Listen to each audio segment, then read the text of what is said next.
adalah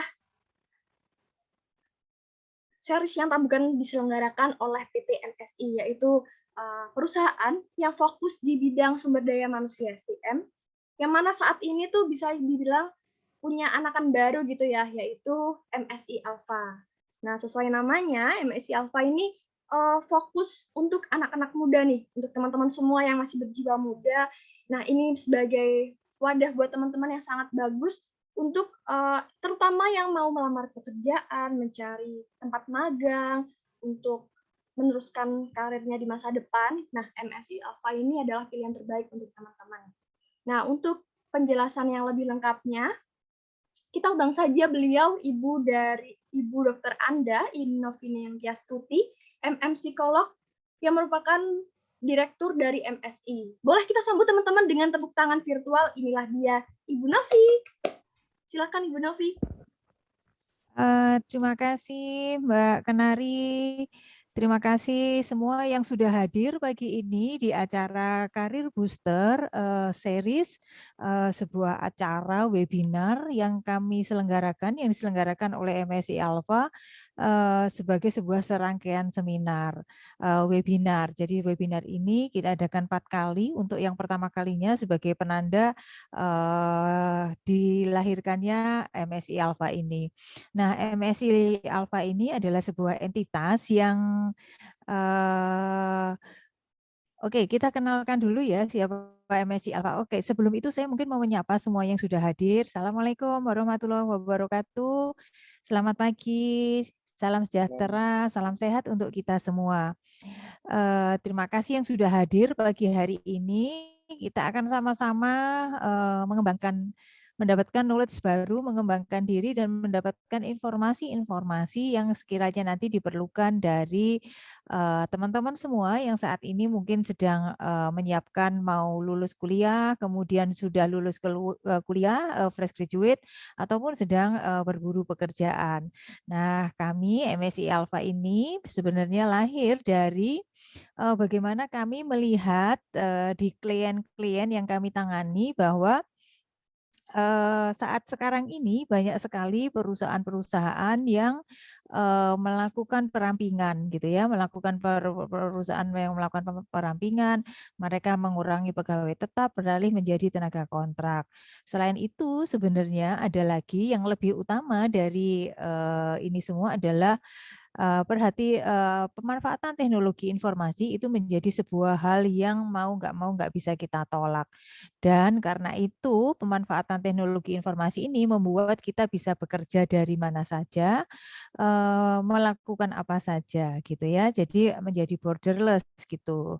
Kalau saat ini mungkin bagi yang sudah bekerja kita dengar istilah WFH gitu ya, work from home atau WFO, work from office gitu. Tetapi sekarang sebenarnya kita bisa bekerja dari mana saja. Mungkin sudah nggak asing ya juga dengan istilah work from anywhere seperti itu. Nah, dengan situasi yang seperti itu tadi, kemudian MSI Alpha ini yang sebuah entitas baru yang digagas, dikelola dan berkolaborasi serta diperuntukkan dari dan untuk anak muda seperti itu.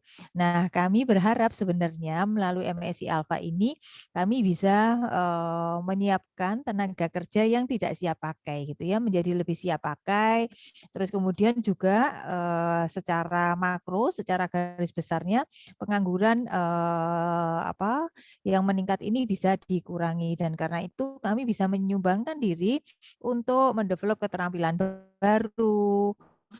Kemudian karena ada juga muncul bisnis-bisnis baru, profesi-profesi baru, maka kami juga berharap bahwa kami nanti bisa berperan serta karena dengan menggandeng mitra-mitra yang nanti akan bekerja sama bersama kami untuk bisa menciptakan hal-hal yang telah disebutkan tadi. Dan karena itu salah satu yang kami harapkan dari MSI Alpha ini adalah bersama membangun harapan gitu ya. Jadi kita punya tagline ini bersama membangun harapan. Nah, ini adalah sebuah kolaborasi dan aksi untuk kaum milenial seperti ini. Dan supaya lebih jelasnya lagi tentang MSI Alpha, kenapa Alpha sih kata-kata Alpha yang kita pilih untuk nama ini? Karena Alpha ini saya ambil dari istilah Yunani yang artinya adalah utama gitu ya, memimpin di depan. Huruf pertama kan ini ya, memimpin depan, orang yang percaya diri, sikap dominan. Dominan artinya apa? Kita tidak malu-malu untuk menampilkan diri apa adanya. Dan ini adalah karakter anak muda yang saya harapkan juga nantinya akan bersama-sama membangun kolaborasi ini dan juga untuk menciptakan atau mendorong teman-teman muda yang luar biasa. Nah, kami untuk melakukan acara ini bisa di slide berikutnya.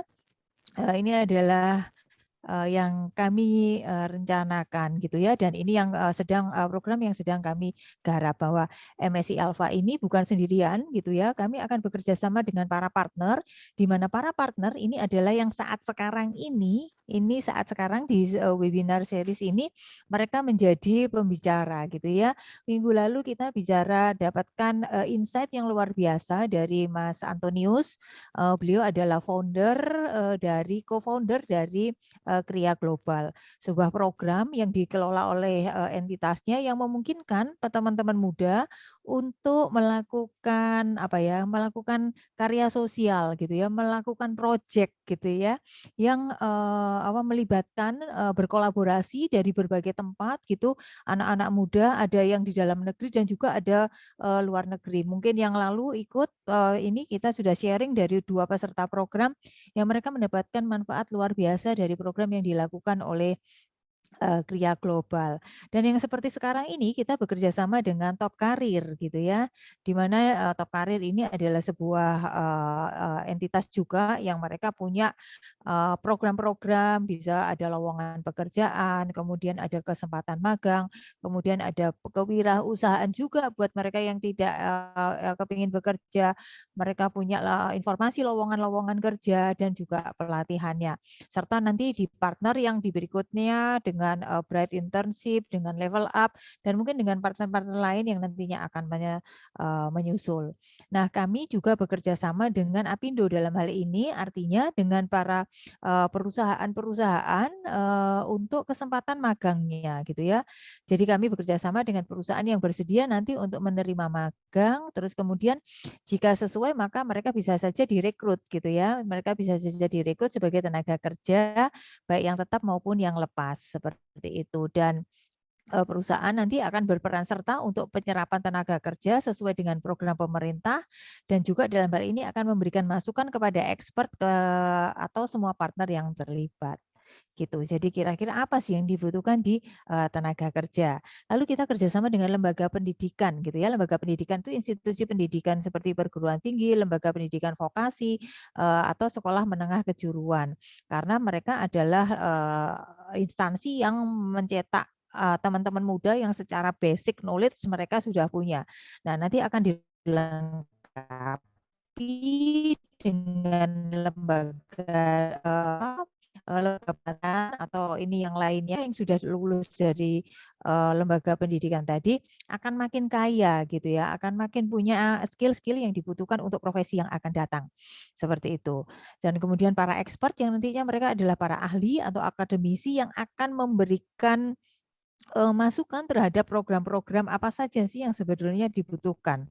Artinya rekomendasi modul gitu ya, kebutuhannya seperti apa. Mereka yang akan menggabungkan kebutuhan antara dunia usaha, lembaga pendidikan, dan juga kebutuhan yang ada saat ini di dunia kerja.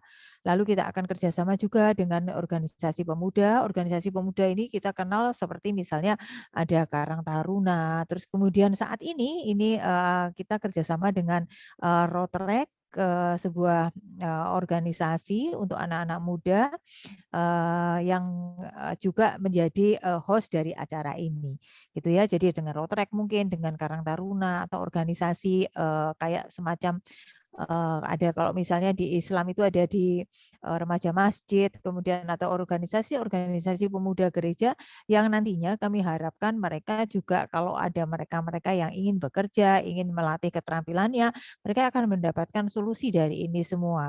Serta kami juga nanti akan bekerja sama dengan lembaga pelatihan yang nantinya akan memberikan program-program pelatihan yang akan melakukan program yang bukan hanya knowledge tetapi juga learning experience, dan kemudian program-program ini juga adalah kita create untuk kemudian juga bisa memberikan mentoring gitu ya, sebelum pada akhirnya mereka siap untuk diserap di dunia kerja. Jadi ini adalah konsep dari MSI Alpha, dan karena itu mungkin kami mengundang semua pihak yang akan berperan serta bisa menciptakan ini semua untuk bisa berkolaborasi untuk menciptakan anak-anak muda seperti semangat dalam MSI Alpha tadi.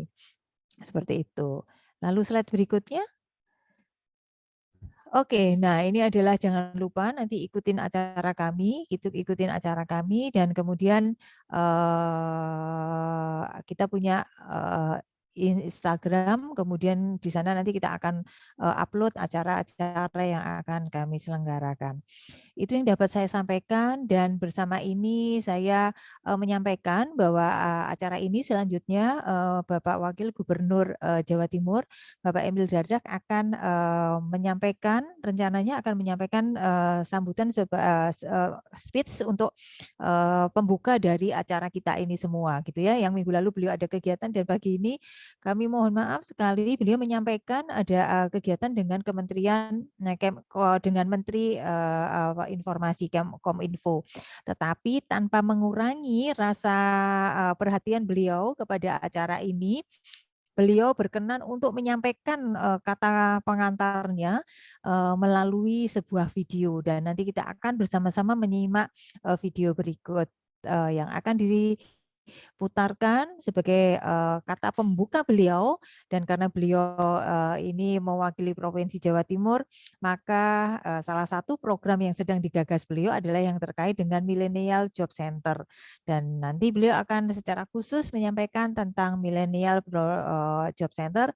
Dan kami mengucapkan terima kasih yang sebesar-besarnya Pak Emil, meskipun nggak bisa hadir, tetapi berkenan untuk meluangkan waktu menyiapkan sambutan untuk teman-teman semua yang sudah sangat antusias hadir di acara ini. Saya ucapkan terima kasih, semoga acara ini bermanfaat, dan tolong diajak teman-temannya yang lain ya, supaya mereka juga akan ikut acara-acara yang diselenggarakan oleh MSI Alpha. Teman-teman muda yang ada di MSI Alpha mungkin sekarang masih di balik layar belum menyampaikan, tapi sebagai salah satu founder dari MSI, sebagai induk dari MSI Alpha, saya mewakili teman-teman semua yang ada di MSI Alpha. Banyak, semoga lancar, sukses, membawa. Assalamualaikum warahmatullahi wabarakatuh. Saya kembalikan kepada host acara Mbak Kenari. Silakan. Baik, terima kasih Bu Novi atas sambutannya dan penjelasannya ya tentang MSI Alpha. Yang saya sukai tadi tagline-nya dari MSI Alpha ya, bersama membangun harapan. Jadi teman-teman semua di sini diharapkan mampu menjadi harapan bangsa gitu ya, menunjukkan kontribusinya untuk negara, dan apalagi di masa-masa pandemi ini semuanya itu serba sulit, tapi tetap bisa jadi mudah kalau kita itu bisa mempersiapkannya dengan matang. Maka dari itu MSI Alpha bisa jadi pilihan teman-teman untuk membantu mempersiapkan segalanya sesuatu. Kalian bisa akan ada workshop, mentoring gitu, kalian akan dibantu untuk mempersiapkan segala hal sesuatunya tentang gimana untuk memilih karir di masa depan gitu ya. Entah CV, wawancara, dan tes-tes yang lainnya. Baik, sesuai yang disampaikan oleh Ibu Novi tadi, selanjutnya akan ada seharusnya dihadiri oleh Bapak Wakil Gubernur Jawa Timur, Dr. Emil Elestianto Dardak, untuk mengisi sambutan, namun beliau berhalangan hadir. Namun meski demikian, beliau tetap ingin menunjukkan atensinya ya terhadap acara ini dengan memberikan sambutan video, melalui video ya. Dan itu akan tetap terasa bahwa beliau itu tetap hadir di acara webinar kali ini. Baik, boleh dibantu dari tim MSI untuk menampilkan video sambutan dari beliau.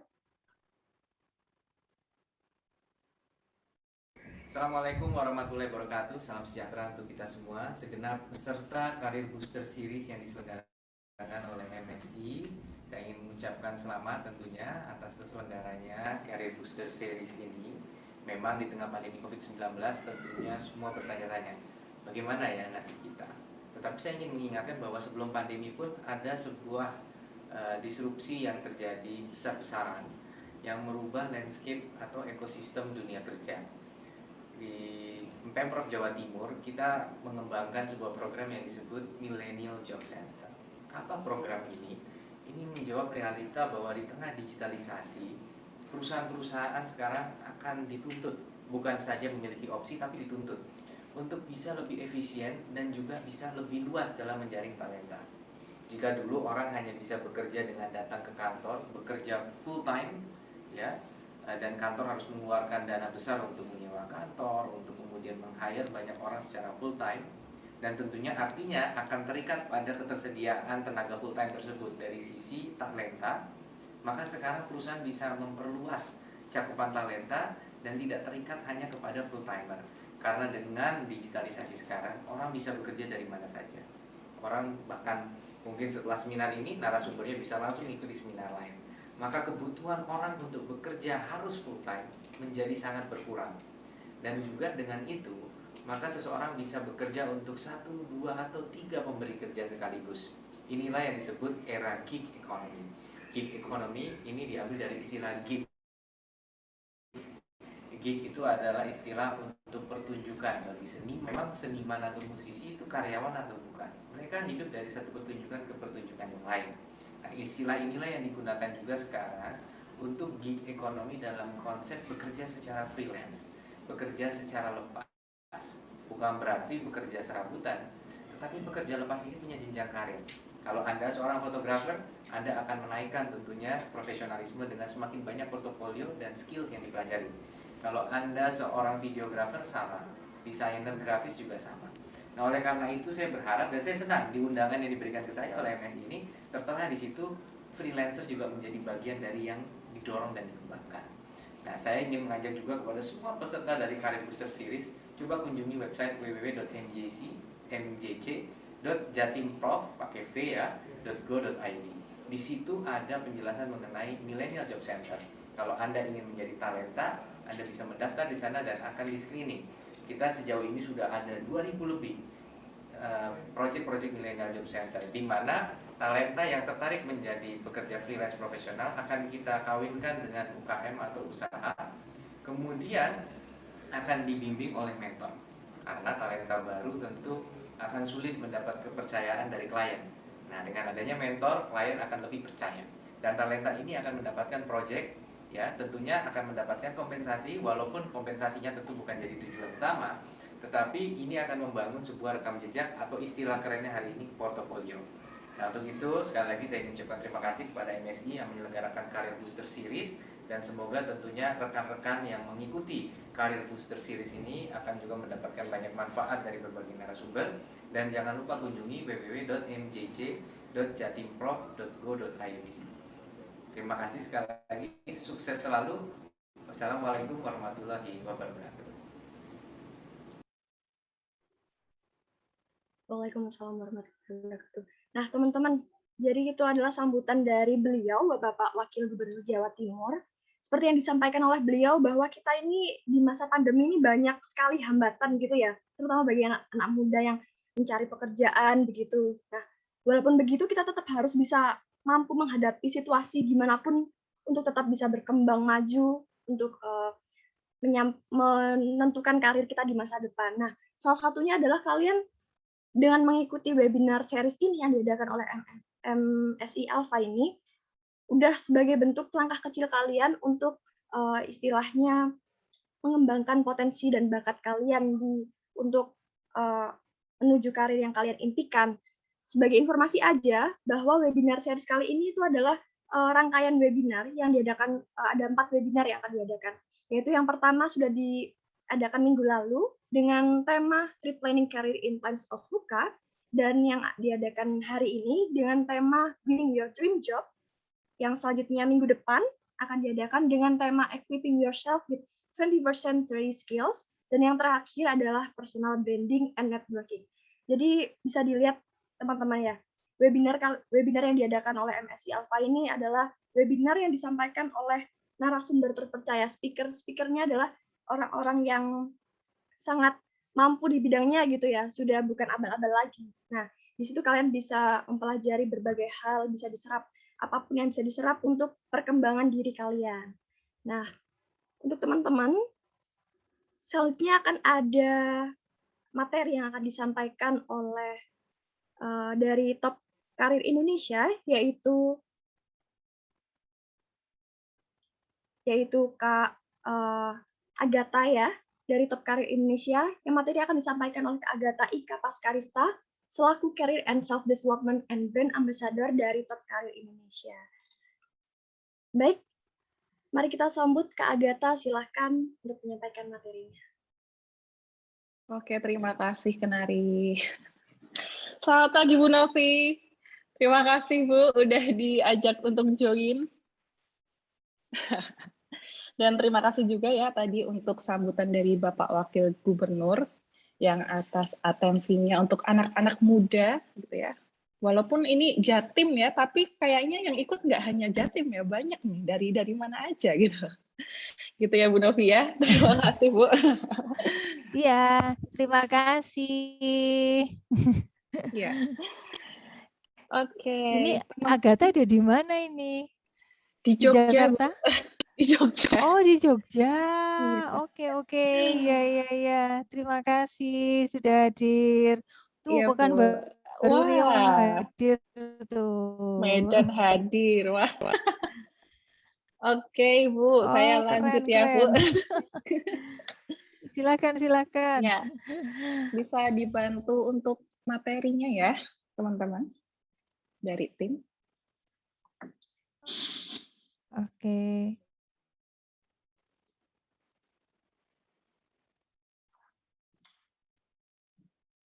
Seperti disampaikan oleh Bu Novi tadi ya, hari ini yang akan kita bicarakan adalah winning your dream job. Kalau kita ngomongin dream job teman-teman itu apa ya sebenarnya? Masing-masing dari kita punya mimpi ya, punya tujuan, maunya berkarir seperti apa.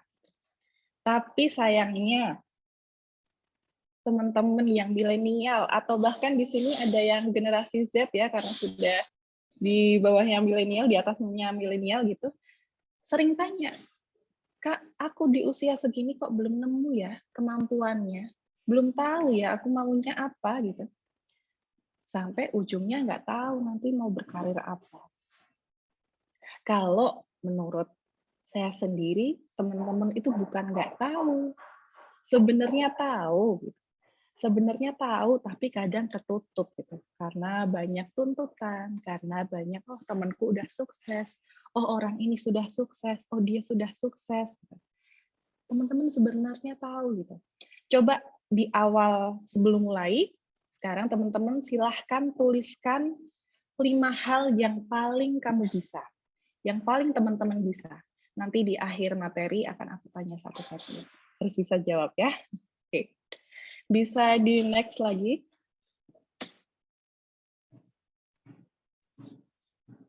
Perkenalkan, saya Agatha Paskarista, bisa dipanggil Kak Agatha aja. Dan saya dari Top Karir sebagai brand ambassador. Dan juga ini ya teman-teman, kalau teman-teman misalnya mau konsultasi langsung secara private juga bisa melalui Top Karir Indonesia ya, nanti kalau sama saya. Bisa di next lagi. Selain itu mungkin yang main sosial media bisa berkunjung ke sosial media saya, ada di TikTok sama Instagram. Lumayan sering kasih info-info buat teman-teman yang sedang mau masuk ke dunia kerja.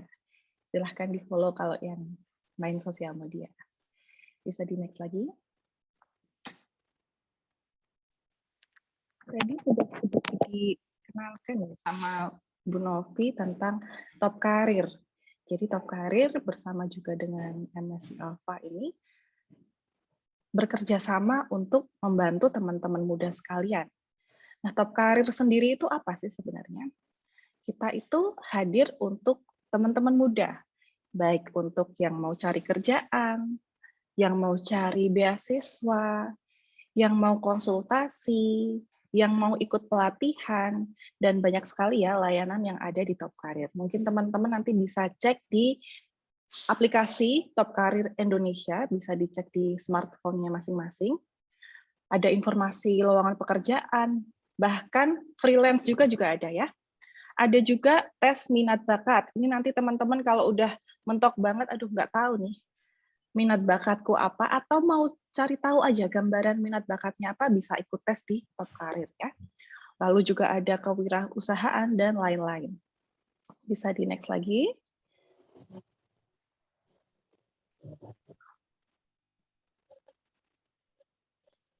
Mungkin nanti sama tim saya, sama rekan saya akan dibantu sharing link untuk join Telegram Top Career ya. Dari Mbak Iin, silahkan. Karena kita nggak tahu, sudah nggak tahu nanti. Maaf, masih ada suara yang ini ya, noise ya. Oke, jadi benefitnya Top Career sendiri apa? Untuk teman-teman yang job seeker itu bisa mencari info lowongan kerja yang nggak terbatas wilayah. Bisa dari mana saja, bisa dengan kemudahan, karena kalau di Top Career sendiri, kalau teman-teman mau cari kerja itu, ini cocok apa enggak, tinggal swipe kanan, swipe kiri, atau swipe ke bawah gitu ya. Gampang sekali. Dan CV teman-teman bisa langsung aja di-update di aplikasi. Jadi setiap ada pekerjaan yang sesuai dengan teman-teman, nanti akan dapat info dari aplikasinya. Yang selanjutnya, proses melamar pekerjaan jadi lebih mudah dan menghemat biaya. Bisa di next. Kalau dengan saya sendiri ya teman-teman, misalnya teman-teman nanti, aduh kayaknya mau private deh, konsultasi gitu bisa nggak? Bisa sekali, dan banyak sekali ya. Ada expert banyak di situ untuk teman-teman mau konsultasi seputar apa, karir bisa sama saya. Bisa bisnis, kreatif, atau kakak kelas. Misalnya di sini ada yang masih kuliah gitu, mau tanya Kak tentang skripsi. Kak dulu lulusan ini kerjanya gimana? Gitu. Dan lain sebagainya. Atau entrepreneurship dan lain-lain juga. Oke, bisa di next. Gitu ya teman-teman, linknya sudah di-share sama Kak Iin, tim saya, rekan saya di kolom chat. Apa itu potensi? Gitu. Silahkan teman-teman jawab di kolom komentar. Potensi itu apa ya? Potensi itu makanan apa ya? Atau istilah apa ya? Silahkan ditulis di kolom chat. Ada yang tahu nggak potensi itu apa? Suatu kelebihan yang kita miliki dari Wahyu. Betul sekali, kemampuan. Potensi kemampuan diri. Bibit. Oke, ada dari Audinia. Audi, potensi itu bakat. Kelebihan. Ya, thank you jawabannya teman-teman. Betul sekali. Potensi itu adalah kelebihan bakat yang ada di dalam diri kita, yang masih memungkinkan untuk dikembangkan lagi, dikuatkan lagi, gitu. Yang membuat kita bisa semakin sanggup, semakin berdaya, gitu ya. Tadi ada jawaban kemampuan yang bisa ditingkatkan, gitu. Betul sekali, keahlian ya. Dan salah satunya potensi itu kalau kita lihat adalah kecerdasan, gitu ya, kecerdasan. Bisa di next, teman-teman. Dan kalau kita ngomongin tentang potensi, potensi itu merupakan segenap kemampuan dasar yang dimiliki seseorang secara terpendam. Kita masing-masing punya potensi gitu. Tapi apakah kita sudah aware, udah sadar kalau kita itu punya potensi itu yang kadang jadi pertanyaan ya teman-teman.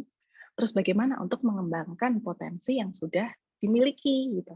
Itu jadi tambah pertanyaan lagi, gimana nih? Aku kayaknya sudah tahu nih potensiku apa, kemampuanku apa. Tapi masih bingung, ini harusnya dikembangkan nggak ya? Potensi yang ini dikembangkan nggak ya? Gitu. Kadang masih ragu-ragu, kadang masih takut, kayak gitu ya. Dan yang namanya terus menggali potensi kita dan mengembangkannya adalah investasi terbaik untuk menjadi diri sendiri. Kalau kita berawal dari aku mau berkarir ini karena temanku berkarir itu dan dia sukses, itu kan namanya nggak menjadi diri sendiri ya, tapi menjadi orang lain, gitu, nggak menjadi diri sendiri. Dan caranya untuk menjadi diri sendiri salah satunya dengan menemukan potensi kita. Bisa di next lagi?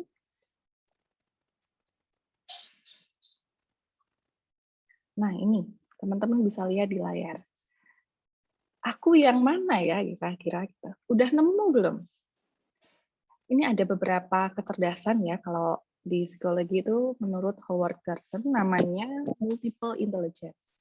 Kalau kita bayangin kecerdasan, kecerdasan itu kayaknya cuma akademis aja ya, Kak. Enggak ya, enggak seperti itu. Menurut Howard tuh banyak sekali kecerdasan. Enggak cuma di bidang matematika aja gitu. Kalau kita pahamnya kayaknya, oh kecerdasan itu cuma akademis, matematika, hitung-hitungan kayak gitu. Padahal sebenarnya banyak sekali. Ada 8 di sini. Yang pertama ada kecerdasan interpersonal. Interpersonal itu menyangkut kemampuan untuk berhubungan dengan orang lain gitu ya. Untuk bisa berkomunikasi secara efektif dengan orang lain. Coba teman-teman ada nggak di sini yang punya kemampuan ini? Merasa kalau, oh aku kecerdasannya di sini nih gitu. Merasa kalau aku paling suka kalau pekerjaannya berhubungan dengan orang lain. Karena dengan kemampuan interpersonal ini teman-teman tuh bisa membaca tanda, isyarat sosial, bisa komunikasi verbal, non-verbal, ada dari wahyu. Wahyu saya Kak gitu.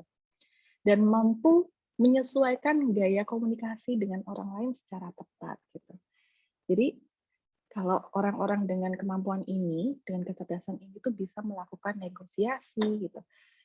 Dan biasanya bisa berempati, bisa tahu kebutuhan orang, keinginan orang, kayak gitu ya.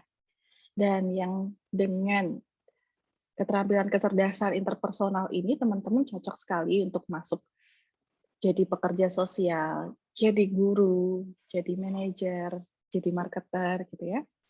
Yang selanjutnya, kecerdasan intrapersonal, gitu. Intrapersonal itu apa, Kak? Apa bedanya sama interpersonal, gitu? Kalau interpersonal itu hubungan dengan orang lain. Kalau intra, dengan diri kita sendiri. Gitu.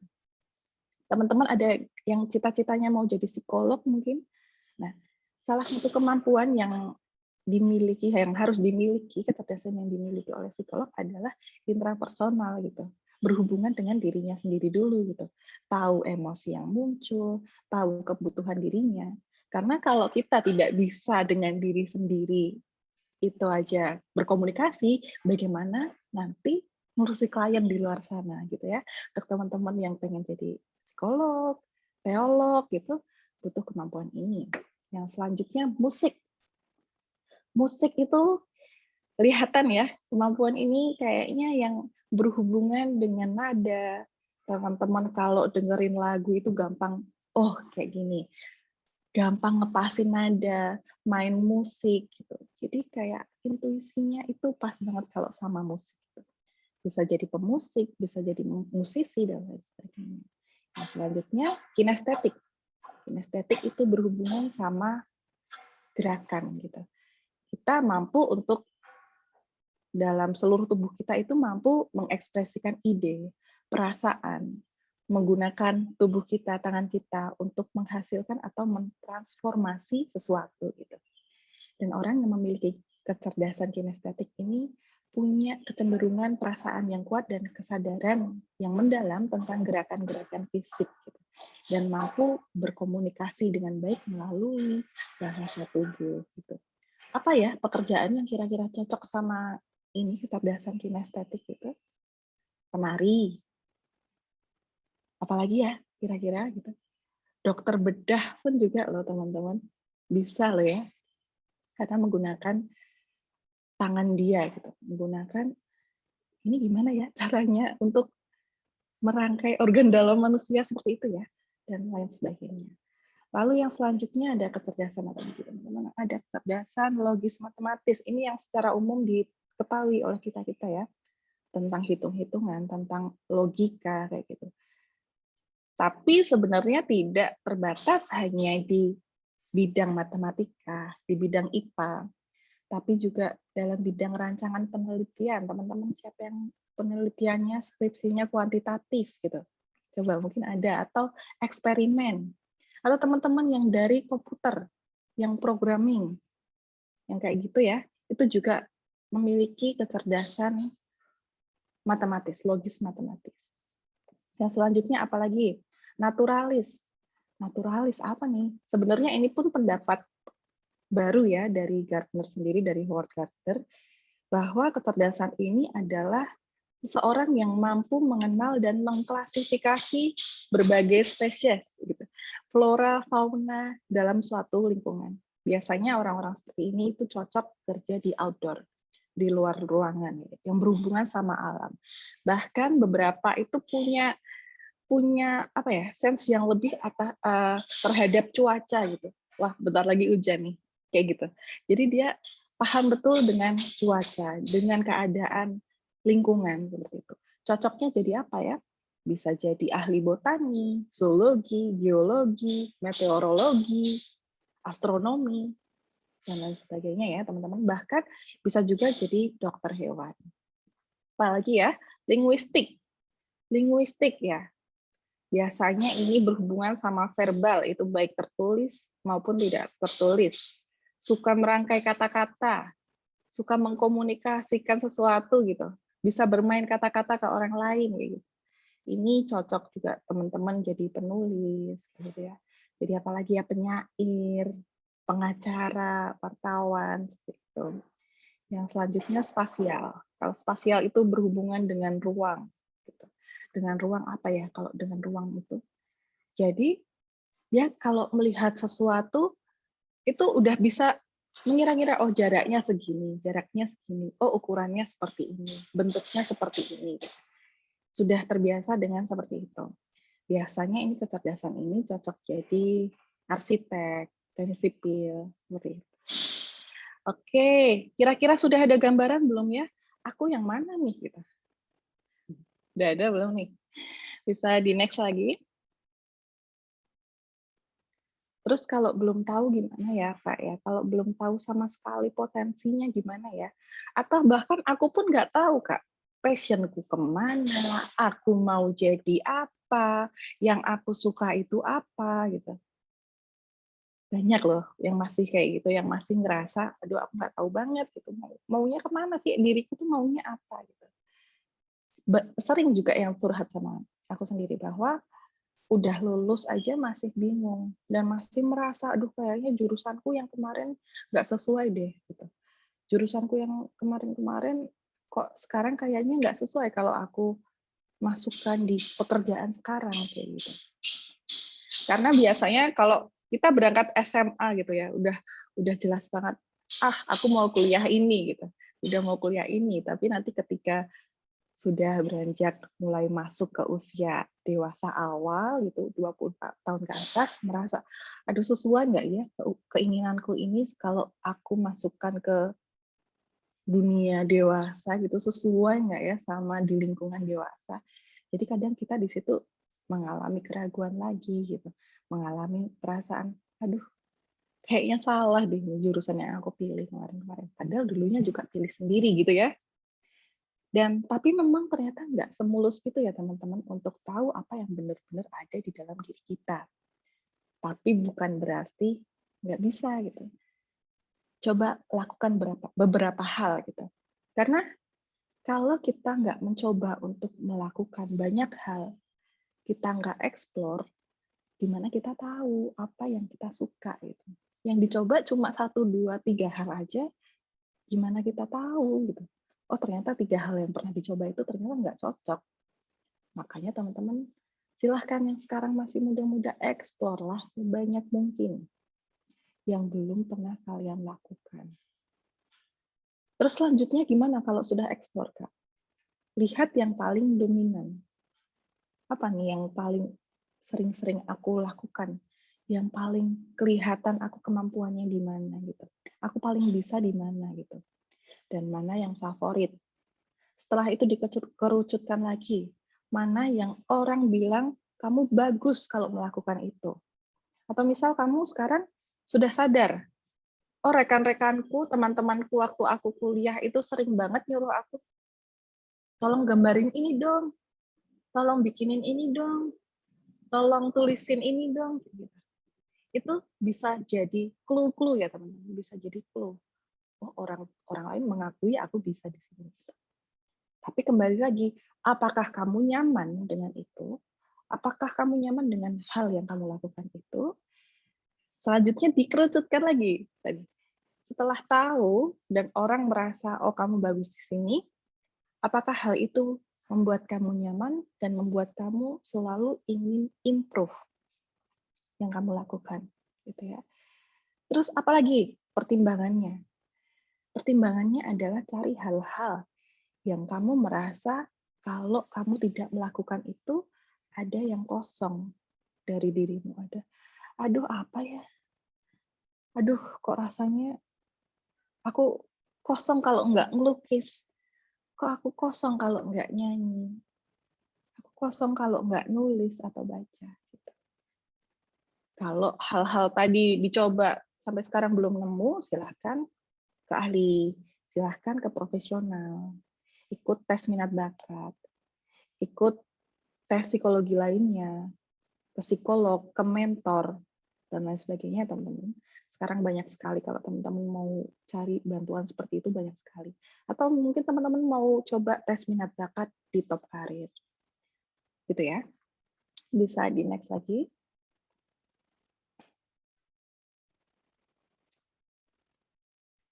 Oke.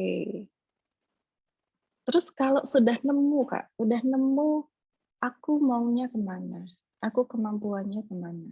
Maunya apa? Kalau seumpamanya aku mau masuk ke perusahaan, gimana ya?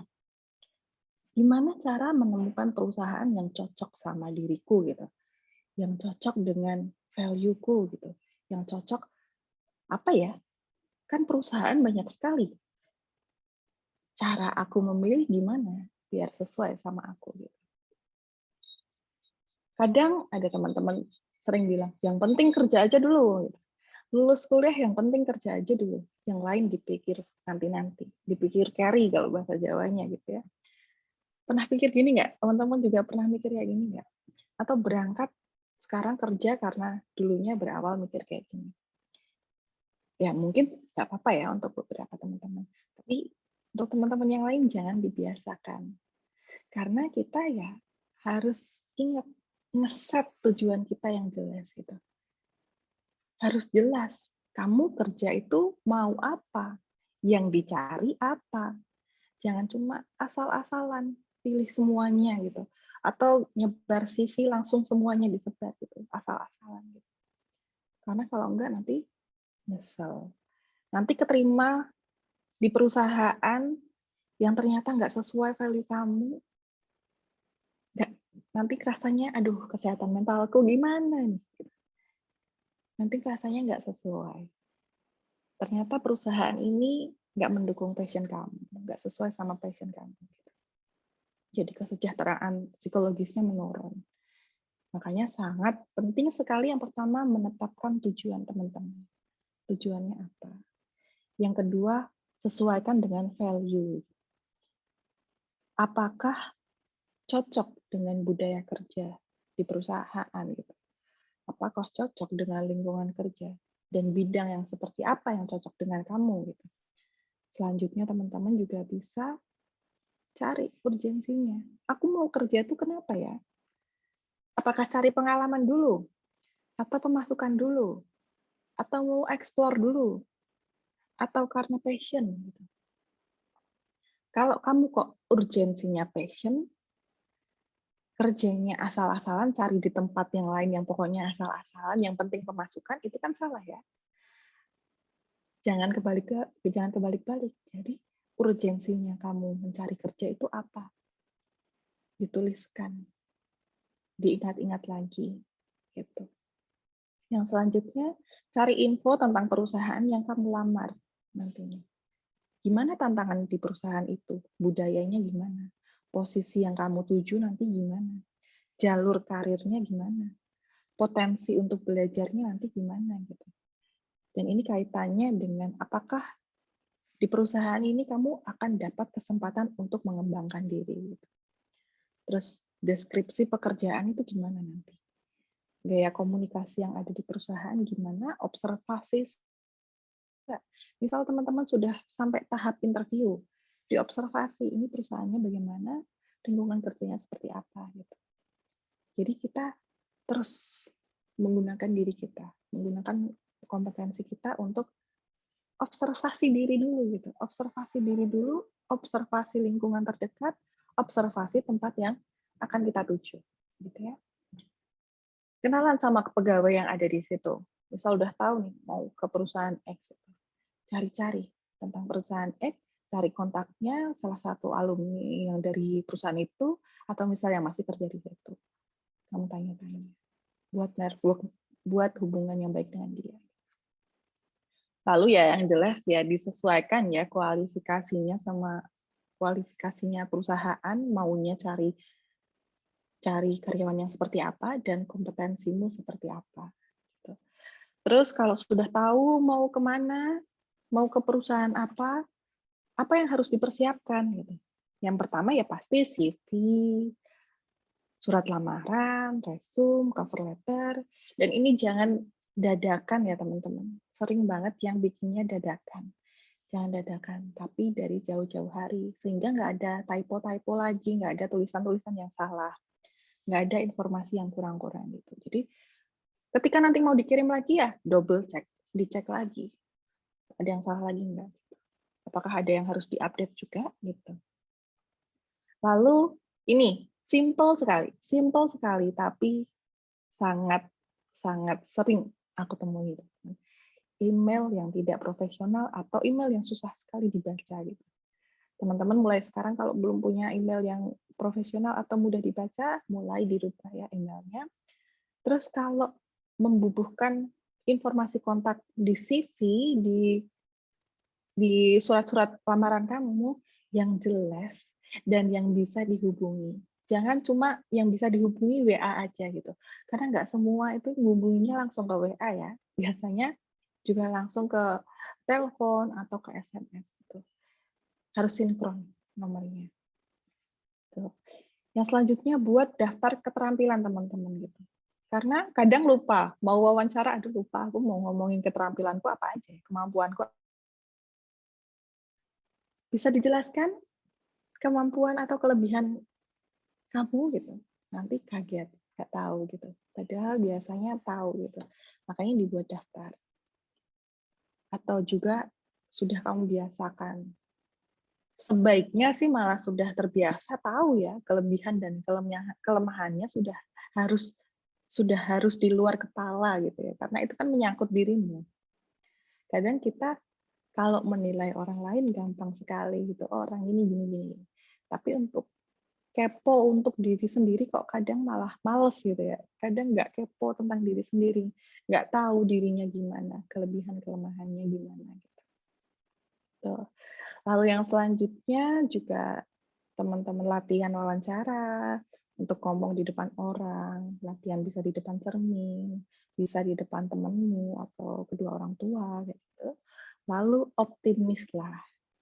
Jangan paling nggak keterima, paling seperti ini.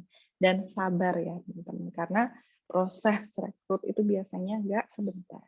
Jadi teman-teman harus sabar. Tuh, bisa di next.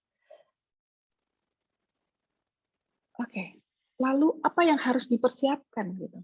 Tadi sudah ya, yang harus dipersiapkan. Bisa di next lagi.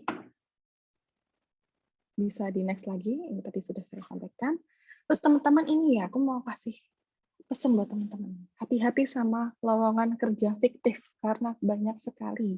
Mungkin teman-teman yang di TikTok sudah pernah lihat ya, ada info aku disuruh mentransfer sejumlah uang karena keterima di perusahaan X gitu. Harus hati-hati dengan lowongan yang seperti ini ya. Karena bisa di next, karena lowongan itu seharusnya tidak meminta sejumlah uang gitu. Banyak penipuan yang mengatasnamakan lowongan perusahaan yang besar, BUMN bahkan. Untuk teman-teman transfer dulu untuk perjalanan gitu. Padahal teman-teman harus cek lagi nih, ini perusahaannya di sini, kok tesnya di sini gitu. Harus di cross check lagi ya. Jangan langsung tergiur ada ada SMS lowongan ini, teman-teman bahkan nggak daftar gitu, terus ada pemberitahuan seperti itu, kerasa ya happy lah. Siapa sih yang nggak happy kalau ada tiba-tiba ada pemberitahuan keterima di perusahaan tapi kalau nggak daftar gitu ya, kita harus lebih kritis lagi juga. Lalu emailnya nggak profesional gitu. Atau mungkin menggunakan email-email yang gratisan. Kalau perusahaan biasanya, tapi memang nggak semuanya ya teman-teman. Tapi kalau teman-teman daftarnya ini perusahaan yang gede, perusahaan atau BUMN gitu kok pakai email-email seperti ini, harus ditanyakan. Apakah ini betul-betul gitu. Terus ada penawaran yang mendadak gitu. Teman-teman dapat telepon tiba-tiba. Dapat telepon, suruh segera melamar ke sini atau datang ke kantor ini. Itu juga harus disadari. Harus kita lebih aware, lebih kritis lagi. Ini benar nggak gitu. Terus menggunakan provider umum yang digunakan gitu, pakai nomor telepon yang biasa, yang kayak kita aja pakai gitu loh teman-teman ya. Tiba-tiba ngechat, tiba-tiba WA gitu ya. Dan itu tadi perusahaannya jauh dengan tempat interviewnya jauh dengan perusahaan aslinya itu di mana. Yang selanjutnya, oke, gimana ya caranya Kak biar apa aja nih yang harus ditumbuhkan gitu biar kita itu siap untuk masuk ke dunia kerja gitu. Kalau aku satu aja sih teman-teman, menumbuhkan growth mindset gitu. Seseorang yang punya growth mindset ini selalu ingin mempelajari hal baru gitu untuk meningkatkan kemampuan yang dimiliki. Satu dulu nih yang aku pengen kasih tahu ke teman-teman, mindset untuk terus berkembang. Mindset yang terbuka dengan sesuatu yang baru. Kalau kita punya growth mindset, kita itu gampang beradaptasi. Oh, sekarang ada pandemi, pekerjaan itu semuanya di-move gitu, bergeser. Banyak yang sekarang jadi WFH gitu ya. Banyak yang sekarang pekerjaan-pekerjaan setelah adanya internet berkurang dan pekerjaan-pekerjaan lain yang bertambah. Jadi kita selalu terbuka dengan perubahan itu sendiri. Karena kalau kita berharap nggak akan ada perubahan, nggak mungkin ya, karena yang abadi di dunia ini ya perubahan itu sendiri teman-teman ya. Jadi kita harus mempersiapkan diri kita, termasuk kesempatan ya. Kesempatan itu kita harus mempersiapkan diri kita agar siap dengan kesempatan yang datang. Karena kesempatan di sekitar kita itu sebenarnya banyak, tapi kadang kitanya yang nggak siap. Gitu. Kita menumbuhkan pemikiran yang terbuka terhadap sesuatu. Caranya gimana ya menumbuhkan growth mindset ini sendiri? Bisa di next. Yang pertama, refleksi. Silahkan teman-teman meluangkan waktu untuk mengakui dan merangkul kegagalannya. Kegagalan yang kemarin-kemarin bukan malah jadi alasan teman-teman menghentikan mimpinya gitu, menghentikan sesuatu, atau malah jadi trauma untuk melakukan sesuatu gitu. Jangan sampai seperti itu. Bisa juga dalam hubungan ya teman-teman. Aduh dulu gagal dalam hubungan. Terus sekarang trauma, aku kalau punya cowok lagi gitu ya. Ini sama teman-teman kalau dalam bidang pekerjaan juga, berkarir juga.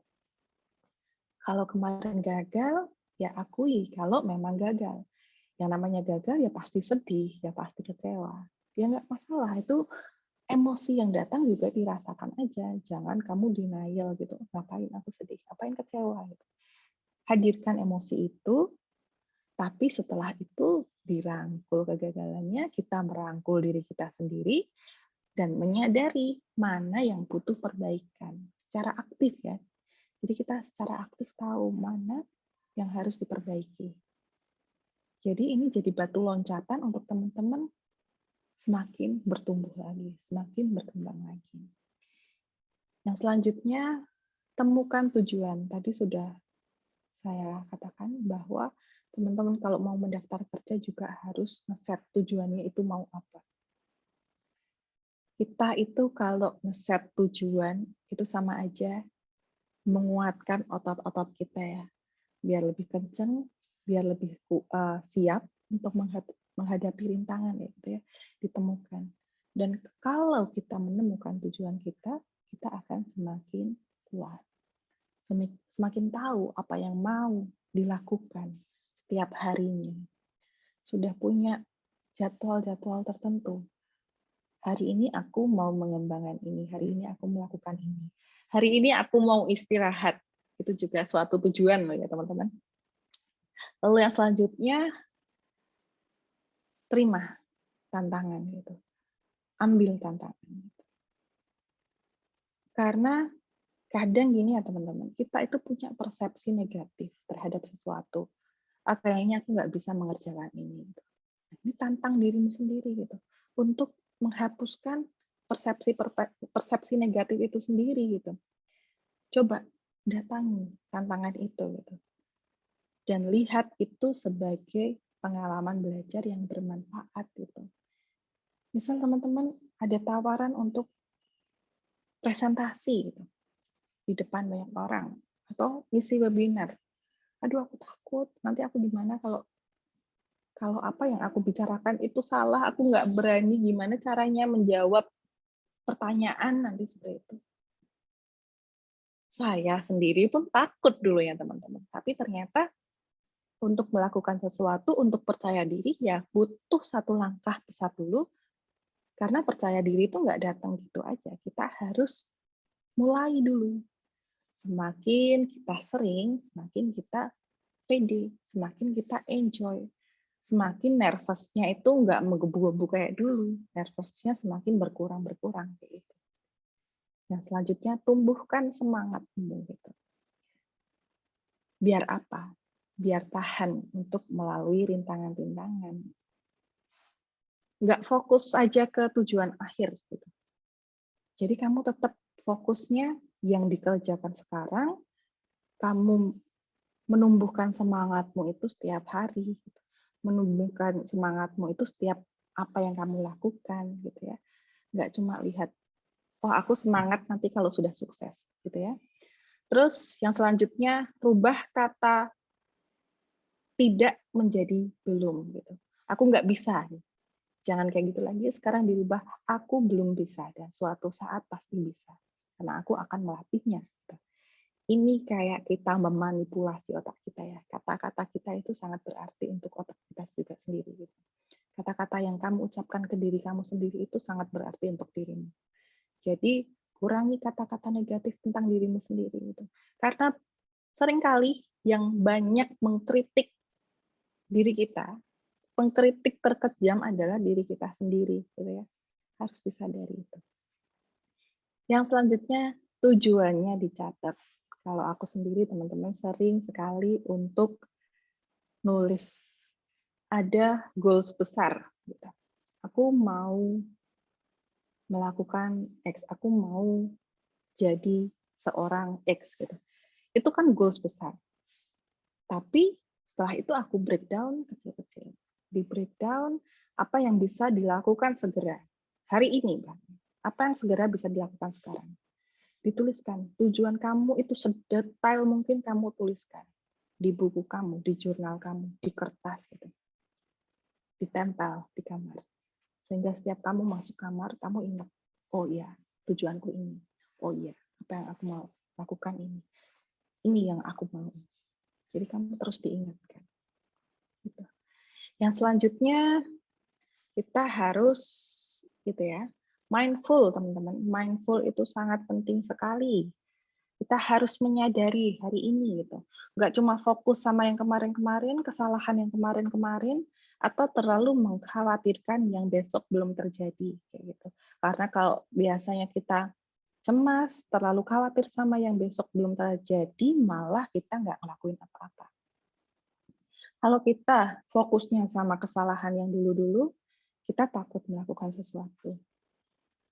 Jadi coba teman-teman latihan untuk mindful.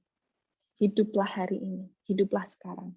Fokuslah dengan apa yang kamu kerjakan sekarang. Bukan masa lalumu, bukan masa depanmu, gitu. Tapi yang sekarang kamu fokuskan.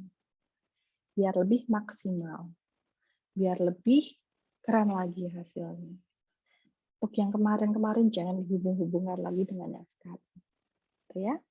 Terus hargai proses kamu, hargai perjalananmu. Setiap apa yang kamu lakukan itu berhubungan dengan tujuan kamu. Jadi dihargai prosesnya. Gitu. Bisa di next lagi mungkin? Atau sudah selesai ya? Oh, sudah selesai teman-teman. Terima kasih untuk perhatiannya. Mungkin bisa dilanjut dengan Q&A ya. Aku kembalikan ke Kenari. Ya, siap. Terima kasih Kak Agatha untuk materinya yang sangat insightful ya teman-teman. Jadi seperti yang sudah dibilang sama Kak Agatha, kita masuk ke sesi Q&A. Teman-teman bisa langsung menanyakan di kolom chat yang ada di room Zoom ini. Kemudian saya akan sedikit review ya tentang apa yang disampaikan oleh Kak Agatha tadi. Jadi teman-teman tadi sempat dibahas tentang bagaimana kita tuh harus secara optimal untuk mengenali potensi dirinya masing-masing, karena tiap orang itu punya potensi dirinya masing-masing ya. Dan bisa disebut itu adalah privilege yang kita. Jadi punya potensi itu sebuah privilege. Salah satunya kita juga hidup di era di mana semua ini serba digital, semua informasi mudah didapat, itu juga termasuk sebuah privilege yang kita dapatkan kan buat anak-anak muda ini. Nah, salah satunya contohnya ini kita ada platform Top Karir yang mana semua informasi tentang lowongan pekerjaan, tentang magang, bagaimana untuk tes minat bakat kita, itu ada di salah satu platform langsung di depan mata, nggak seperti zaman dulu ya, mungkin kalau cari-cari info lowongan kerja harus lewat koran dan lain-lain. Nah, ini kita sangat bersyukur bisa hidup di era di mana semua itu dengan sangat mudah digapai gitu ya. Mungkin teman-teman juga bisa langsung menanyakan, ini ada pertanyaan yang ada di dalam kolom chat. Sebagai role dari Wahyu Habibullah, izin bertanya Kak, bagaimana meningkatkan privilege yang baru kita ketahui dan sisi lain kita merasa kurang niat Kak? Monggo silahkan Kak Agatha, boleh dijawab. Ini meningkatkan privilege. Kita udah tahu kemampuannya, kemauannya gitu. Tapi ini baru diketahui gitu, baru aja tahu gitu. Oh, aku ternyata suka ya sama musik, atau Wahyu suka apa nih gitu. Baru aja tahu gitu. Terus gimana biar aku punya kemauan untuk mengembangkan itu? Yaitu tadi kita harus menanamkan growth mindset, bahwa sesuatu yang kita ketahui tentang diri kita sendiri ya harus kita develop kita. Kita mulai untuk menerima diri kita sendiri. Oh, aku ternyata punya kemampuan ini. Dan gini ya teman-teman, terkait menerima diri sendiri, itu bukan berarti, oh aku menerima keburukanku, aku berarti ya udah, ya aku yang buruk gitu. Agatha yang buruk, Agatha yang sudah duduk manis aja karena udah tahu, sorry noise. Oke. Agatha yang sudah tahu, oh aku buruk ya sudah nggak masalah, bukan seperti itu ya. Kalau mengenali diri atau menerima diri itu nggak kayak gitu. Tapi untuk menerima diri itu self development-nya dan self acceptance-nya itu jadi satu, achievement-nya juga secara bersamaan. Nggak cuma menerima diri terus duduk manis gitu, tapi secara bersamaan juga develop diri kita. Tahu, oh kekuranganku ini di bidang X gitu. Oh, aku Agatha, aku nggak berani ngomong di depan orang. Oh, berarti apa nih? Dari kekuranganku, apa yang harus bisa aku tutupi dan aku jadikan kekuatan? Ya, aku sebagai Agatha coba ikut pelatihan public speaking misalnya, ikut pelatihan untuk berbicara di depan orang, kayak gitu ya. Kekurangannya nggak jadi kekurangan aja, tapi sekarang jadi kelebihan karena kita mengembangkannya, gitu ya. Termasuk kekuatan. Kekuatan, kelebihan nggak akan jadi apa-apa kalau teman-teman nggak kembangkan, nggak gunakan, gitu. Nanti cuma jadi kayak pajangan di kamar aja, gitu ya. Gitu, Wahyu. Silahkan sekarang kalau sudah, ya, kalau udah tahu, oh berarti apa ya, langkah-langkah yang akan aku ambil selanjutnya apa? Gitu. Apakah ikut pelatihan gitu? Betul, itu berarti bentuk insecure yang diarahkan ke sisi yang lebih positif gitu ya, Kak, ya? Tetap diimprovisasi dirinya masing-masing. Kemudian next Biar ada nggak ini, sebagai role model orang muda yang sukses, bisa sharing pengalaman apa yang berharga dalam mencapai posisi saat ini. Jadi mungkin ada batu loncatan ke Agatha yang benar-benar saat ini tuh sangat bermanfaat. Oh, alhamdulillah dulu itu aku pernah kayak gini gitu. Aku jadi bisa mencapai posisi saat ini. Silakan, Kak. Oke. Kalau dibilang sukses, suksesnya orang-orang masing-masing orang itu beda ya. Suksesnya aku, suksesnya teman-teman, suksesnya Kenari itu beda-beda. Tapi dilihat lagi tujuannya apa gitu. Sama juga teman-teman. Dulu aku sempat bingung mau jadi apa ya gitu. Karena masuk psikologi sendiri itu bukan pilihan aku gitu, bukan pilihan aku sebetulnya gitu, karena itu pilihan dari orang tua. Terus sebenarnya mau jadi apa? Sebenarnya mau jadi pelukis, jauh sekali kan. Sebenarnya mau jadi pemusik yang berhubungan sama seni, sangat jauh sekali. Tapi selama perjalanan ini masuk S1, oh kok ternyata nyaman ya gitu. Ketika aku mulai untuk mencintai ilmu itu, ilmunya balik ke kita. Sama seperti yang akan teman-teman lakukan. Kalau kamu mulai mencintai yang kamu kerjakan sekarang, ya hal itu akan balik memberikan sesuatu dampak ke teman-teman. Gitu. Karena dulunya, aduh bingung ya, psikologi sama seni itu jauh sekali gitu. Tapi sekarang aku sadar gitu. Aku yang sekarang adalah aku yang di dalam bidang seni. Tapi aku yang sekarang adalah aku yang ada di dalam bidang psikologi.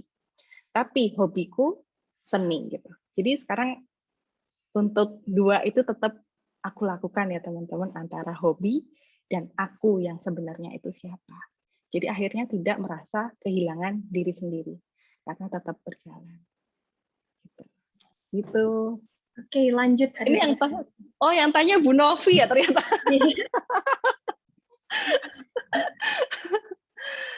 Mau lanjut ya, Kak Agatha ya? Iya, soalnya begini kan, seringkali teman-teman muda itu cuma merasa, wah saya nggak mampu, saya begini banyak kekurangan. Jadi mungkin dulu diceritakan apa sih yang kayak tadi kan pernah konflik kan, ternyata kepinginnya di bidang yang tertentu, tetapi karena mengikuti saran orang tua sehingga kemudian jadi masuk ke psikologi dan ternyata sekolahnya nyambung terus nih sampai profesi kan seperti itu. Dan juga ternyata sukses juga di tempat yang lain seperti itu. Jadi mungkin teman-teman juga mendapatkan inspirasi dari cerita sukses yang awalnya mungkin tidak menyenangkan bagi yang menjalankan Iya. ya. Iya. Makanya ini ya, Bu. Kita harus percaya sama proses kita gitu loh. Harus setiap hari itu dihadirkan diri kita untuk teman-teman. Oke, lanjut ya Kak Agatha ya. Oke, silakan. Dari Terima kasih. Anissa Hadini. Iya, terima kasih.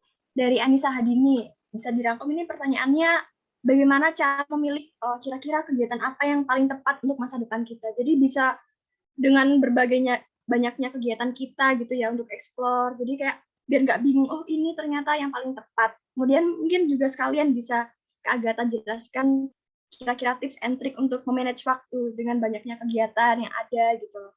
Ada skala prioritas dan lain-lain. Silakan Kak. Oke. Tadi sudah ini ya, tentang gimana caranya tahu apa yang kita mau gitu ya.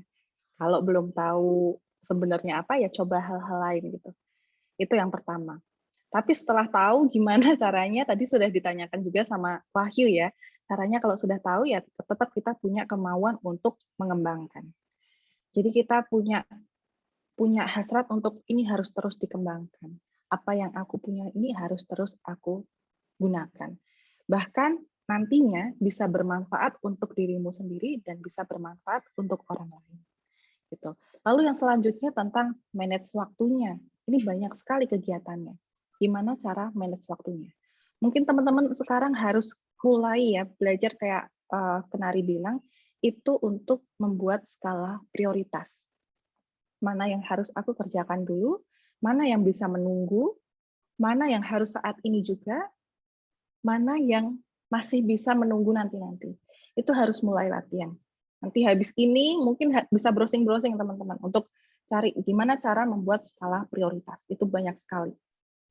banyak sekali diajarkan di internet, teman-teman bisa cari gitu ya.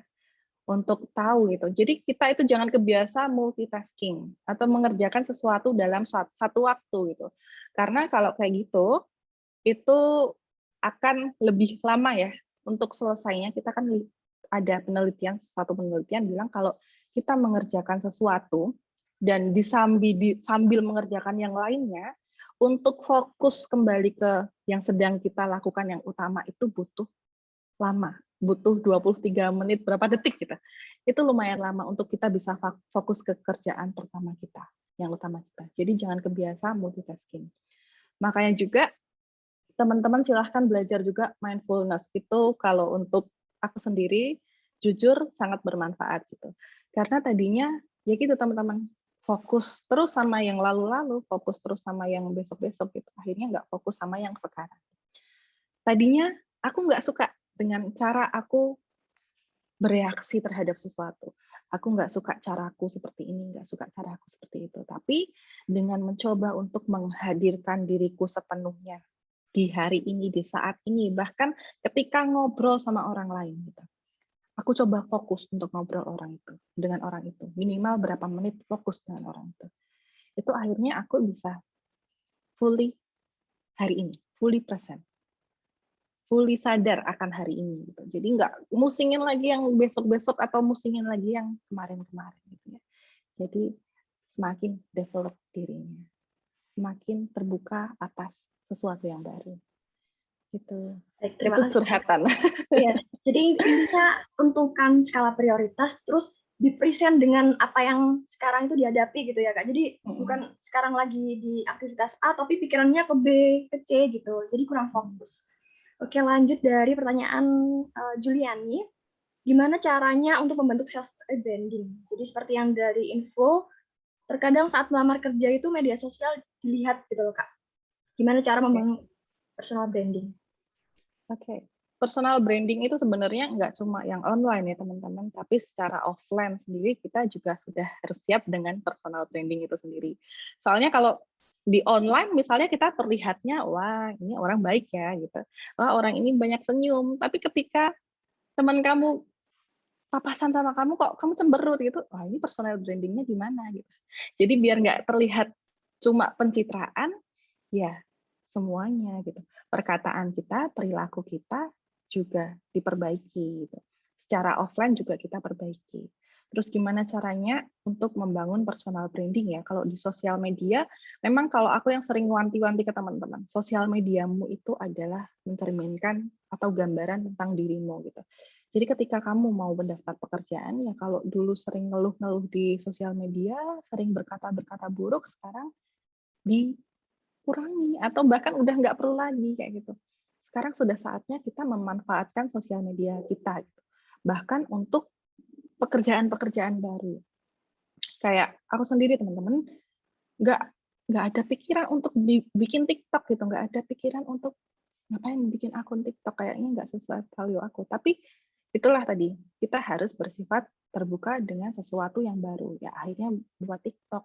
Dan TikTok-nya akhirnya bisa jadi personal branding. Beberapa perusahaan bahkan mengajak untuk kerjasama. Gitu. Itu teman-teman juga bisa lakukan.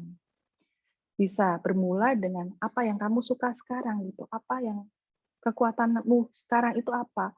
Apa hobimu bahkan. Bermula dari situ, coba kamu edukasi teman-teman orang-orang lain di media sosialmu tentang hal ini. Tentang, oh aku tuh sekolah di DKV, aku mau ngajarin teman-teman tentang bagaimana menggambar yang baik atau yang lain sebagainya. Jadi dimanfaatkan sebaik mungkin. Jangan sampai nanti teman-teman daftar pekerjaan, ditanya media sosialnya apa, langsung aduh gimana nih, kemarin kan aku habis ngata-ngatain orang gitu ya. Harus siap kitanya. Oke, thank you Kak. Lanjut ya Kak. Ini ada pertanyaan dari Bintang Kusuma. Mau tanya, apakah mungkin hasil peminatan ketika kita mau masuk bekerja itu dengan setelah kita bekerja bisa berubah? Dan bila berubah, baiknya apa yang kita lakukan? Mengikuti hasil tes terbaru atau gimana? Silakan. Oke, hasil peminatan ya. Peminatan bisa dibantu Bu Novi mungkin dijawab, apakah minat itu bisa berubah, Bu? Monggo Ibu Novi. Oke, sebentar. Minat itu pada dasarnya sebenarnya apa ya? Kan itu lebih kayak keinginan kita yang besar gitu ya. Jadi biasanya juga terbentuk atau dari lingkungan kita gitu ya, dari lingkungan kita dari sehari-hari apa yang kita kerjakan. Nah, kalau minat itu berubah memungkinkan saja, tetapi bisa jadi garis besarnya itu kayak misalnya apa DNA-nya itu masih akan tetap gitu.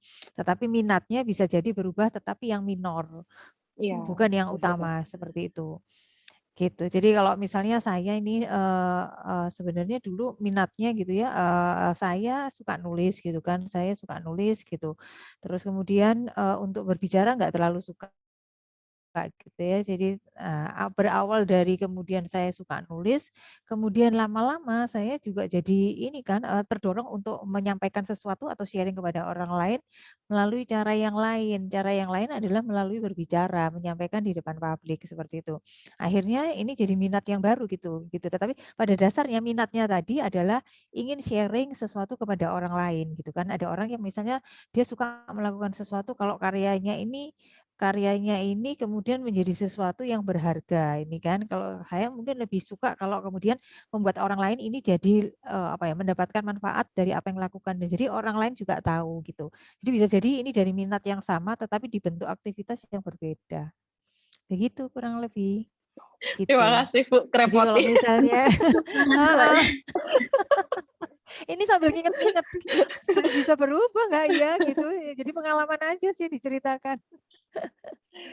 Iya, ya. Terima kasih Bu Novi. Kan. Makasih Bu Novi, makasih Mbak Agatha. Iya, sama-sama. Lanjut Kak, dari Kamilatun Nazia, Kak izin bertanya, bagaimana menanggapi teman kerja yang toksik? Karena seperti yang kita tahu gitu ya Kak ya, support system itu perlu banget gitu kan, apalagi kita ada deadline yang numpuk atau gimana. Menurut Kakak gimana? Oke, support system penting tapi belum nggak harus dari lingkungan kerja kami ya. Support system bisa dari orang lain. Cuma kalau berkaitan sama teman kerja yang toksik, ini kita harus sadari dulu, beneran dia yang toksik atau aku yang bereaksi berlebihan gitu, atau mungkin atau aku yang toksik gitu. Tapi kalau memang secara jelas memang dia toksik, kita itu kan kalau menghadapi masalah ada dua ya, coping problemnya atau coping secara emosinya. Tapi sebaiknya ya dua-duanya gitu. Problemnya kita fokus dulu nih. Misalnya kamu duduk sebelah sama temanmu nih yang toksik ini. Coba untuk agak geser, agak jauhan sama dia. Atau kalau dia ngajak kamu pergi keluar, ya teman-teman bisa sekarang mulai untuk membatasi bicara hal-hal yang kamu nggak suka, membatasi untuk ketemuan kayak gitu. Itu ya, punya batasan itu penting banget, nggak cuma di bidang pekerjaan, tapi dimanapun kita itu penting sekali punya batasan. Punya batasan-batasan yang jelas, termasuk mau membicarakan apa, orang tuh bisa minjem barangku apa aja itu juga batasan secara materi, batasan secara mental, batasan secara emosional. Kita harus punya batasan-batasan yang tegas gitu ya. Terus selanjutnya tadi kalau memang sudah Saya sekarang ini belum punya skala upah. Oke. Terus misalnya kalau kita sudah pindah tempat duduk kok masih aja nih orang toksik gitu. Mungkin ini sudah saatnya teman-teman untuk coba ngomong ke atasan, ngomong ke HR, ngomong ke bagian kepala divisi kamu untuk bilang kalau oh ini tuh toksik dan ada alasannya. Tapi kalau ternyata memang itu nggak bisa dirubah semua, teman-teman sudah coba nggak bisa dirubah, gitu, ya kalau yang berbasis emosinya ya coba berdamai, gitu ya. Berdamai tapi bukan berarti teman-teman harus menghilangkan semua batasan itu. Berdamai dengan emosinya, tapi batasan-batasan tegas tetap ada, gitu ya. Kalau terkait gaji juga kayak gitu sama teman-teman punya tiga alternatif, langsung dihadapi atau mencoba untuk cari alternatif lain yang selanjutnya apakah berdamai gitu ya. Ada 3 tahapannya, mau pilih yang mana begitu. Yang pasti kalau terkait toksik ya nggak cuma untuk teman kerja, untuk teman-teman di luar pekerjaan, untuk orang-orang lain, kita juga harus lebih aware, harus punya batasan yang tegas kalau sama orang-orang yang toksik. Gitu. Jadi dari dalam diri kita itu juga udah punya set, oh ini batasan-batasan diri kita gitu ya. Ya, benar banget. Oke, lanjut Kak. Dari Jennifer Gabriela. Kak Gata, bagaimana cara menjawab jika ditanyai bagus atau tidaknya personal branding kita? Kalau menurut kita sendiri saja oke, apa boleh menjawab secara positif meski tidak tahu menurut pandangan orang lain bagaimana? Terima kasih. Ya. Thank you, Jennifer. Nah, ini kalau kamu sudah menganggap oke, jangan mencoba bagaimana ya orang lain menganggap akunya ini bagus apa enggak. Kalau kamu sudah menganggap oke, ya percaya dirilah dengan apa yang kamu punya. Dan kalau yang namanya personal branding itu nggak berhenti gitu aja ya, karena itu terus-menerus yang setiap waktu harus kita kembangkan gitu. Personal branding itu harus kita kembangkan dulu. Terkait personal branding ya teman-teman, juga bisa dimulai dari apa yang kita kenakan, apa yang kita pakai sekarang. Kamu stylenya seperti apa, personal stylemu seperti apa, itu bisa kamu sesuaikan dengan value kamu gitu. Jadi orang lain ketika lihat kamu pertama kali itu langsung gini, kamu pakai baju yang sesuai dengan dirimu, membuat kamu pede, yang sesuai dengan value kamu, yang memorable, jadi orang melabeli langsung, wah ini orang seperti ini. Langsung ngeset kalau, oh Jennifer itu orang yang seperti ini. Jadi diingat, karena kamu pede dengan apa yang kamu kenakan, pede dengan dirimu, pede dengan penyampaianmu, gitu ya. Yang pertama kita harus pede dengan diri kita sendiri. Terus bagaimana kalau misalnya ini Kak, kadang-kadang kan kita butuh feedback dari orang lain gitu ya, untuk kira-kira ngelihat apa sih kurangnya diri kita gitu. Feedback sangat penting ya, tapi bukan berarti kalau kita minta feedbacknya negatif, terus kita menanamkan negatif ke diri kita. Karena yang dikatakan orang lain itu tidak sepenuhnya menggambarkan dirimu. Cari feedback yang membangun, feedback yang membuat kamu down, disingkirin, kayak gitu ya. Kita harus coba, oh orang lain bilang kalau harus diimprove ininya gitu. Ya, kamu tetap harus cross check lagi gitu. Orang lain mungkin bilang kalau kamu harus improve ininya gitu, tapi kamu merasa oh enggak, ini sudah sesuai dengan value kamu gitu ya. Kita harus sesuaikan lagi apakah yang orang bilang juga sesuai dengan value kamu. Jangan kok orang lain bilang sesuatu ini terus kamu ya ikut aja, jadi gampang ikut arus, akhirnya kehilangan diri sendiri, nggak sesuai sama diriku gitu ya. Gitu. Makanya tadi penting sekali untuk menetapkan tujuan juga. Baik, terima kasih Kak Agatha. Jadi teman-teman, ini adalah udah di akhir sesi Q&A kita. Nah mungkin teman-teman yang nggak ada halangan untuk bisa on cam, bisa kita foto bersama dengan speaker kebanggaan kita dan juga dengan Ibu Novi. Boleh kita foto bersama. Untuk tim IT-nya dari Kak Sabrina atau gimana ya Kak? Untuk screenshot-nya.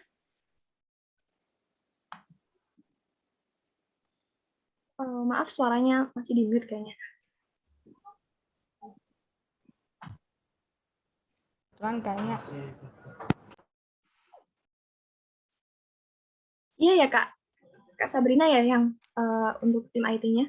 iya Mbak, sorry tadi agak bermasalah. Oke. Siap. Jadi ini nanti akan foto, kebetulan ini agak banyak, jadi agak sedikit lama. Mohon Ya, beberapa senyumnya kali. agak ditahan sebentar ya. Oke, hitungan dari Kak Sabrina aja ya.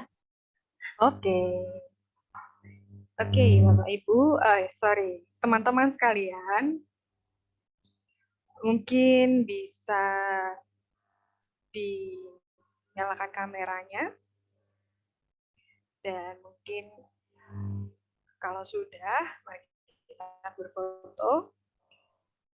Silakan ditunjukkan senyum terbaiknya. 1, 2, 3. Tahan.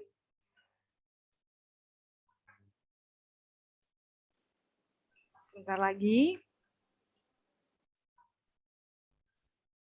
Oke, sudah. Silakan Mbak Kenari. Ya, oke. Terima kasih untuk teman-teman semuanya yang udah meluangkan waktunya untuk pada webinar pada hari ini. Tak lupa juga saya mengucapkan terima kasih yang sangat besar untuk semua pihak yang turut berkolaborasi dalam Career Booster Series kali ini. Yang pertama ada Kria Global, Top Career Indonesia, Work Internship and Career Training, Level Up Community, dan juga ada media partner. Yang pertama yaitu Berita Jatim, Job Hunt, Green Indonesia, Event Jogja, Event Bandung, Event Surabaya, Event Jakarta, Event Malang, dan PK3 Universitas Brawijaya. Dan juga ada partner-partner yang turut berkontribusi pada event kali ini, juga ada PT Magnet Solusi Integrat tentunya, ada DPKK UNER, Direktorat Pengembangan Karir Inkubasi Kewirausahaan dan Alumni, kemudian ada juga Rotary Club Surabaya Persada, Rotary Club of Surabaya Persada, dan Rotary Club of Surabaya Persada. Ya, untuk dari penutup acara, terima kasih untuk teman-teman yang sudah meluangkan waktunya. Sampai ketemu di webinar selanjutnya minggu depan. Jangan lupa untuk ikut lagi dan ajak teman-teman semuanya. Selamat siang dan tetap semangat, dan jangan lupa jaga kesehatan. Terima kasih Kenari, terima kasih Mbak Agatha, terima kasih semua yang sudah hadir di sini.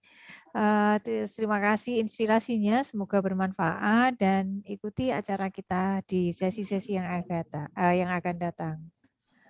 Ya, terima kasih Bu, terima kasih Bu Novi, terima kasih Mbak banyak Kenari. ya, sukses selalu. Terima kasih Bu Novi. Terima kasih Pak Luki.